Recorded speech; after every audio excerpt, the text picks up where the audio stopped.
do some graphical interpretation now. So I have green and red. Hopefully you're not colorblind or this shows up well in the video, but we have green company and red company that have different plans based on how many calls a person makes per month. So they're phone plans.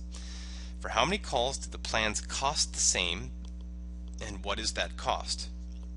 So notice on the x-axis here we have calls made, and on the y-axis we have the cost of the plan. Now, asking when they are the same is like asking when does the red intersect the green. So hopefully it's nicely labeled here. Can you see how many calls made make those intersected lines where the green and the red intersect right here?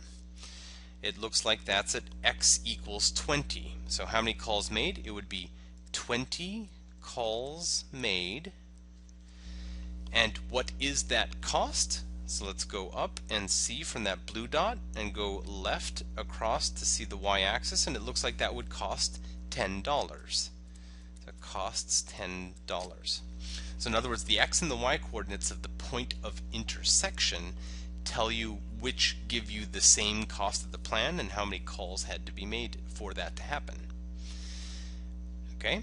Next part says, if someone were to make 30 calls, which plan would cost more and how much more would it cost?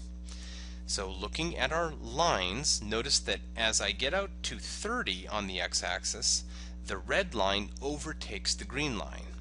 So which one would cost more? The red company costs more. And how much more does it cost? Well, according to the points, the red company costs 15 and the green company costs 12. And how much more is 15 than 12? It costs more by 15 minus 12 by $3. So that's how you interpret a graph. So let's use this concept, and why don't you try one on your own? Consider this problem. We have a green car and a red car that are both traveling, and the graph is showing how much gas they have left in their tanks after traveling a certain number of miles. For how many miles will the amount of gas left in the tanks for both cars be the same, and how many gallons will there be?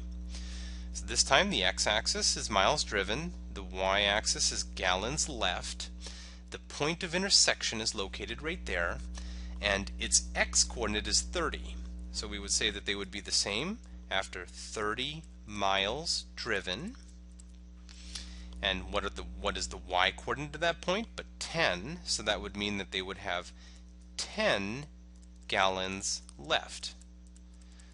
So after both cars have driven for 30 miles, they would have 10 gallons left. If both cars happen to travel for 100 miles, which one would have less gas, and how much less gas would it be? Well, less gas would mean that the line would have to be lower than the other one. So notice that as we go over to 100 on the x-axis, the green is below the red. So we would say that the green car would have less, and we can look at the values to see how much less. So the red car would have 8 left, the green car would have 4 left, and how much less than 8 is 4? Green car would have 4 gallons less. And that's our final answer.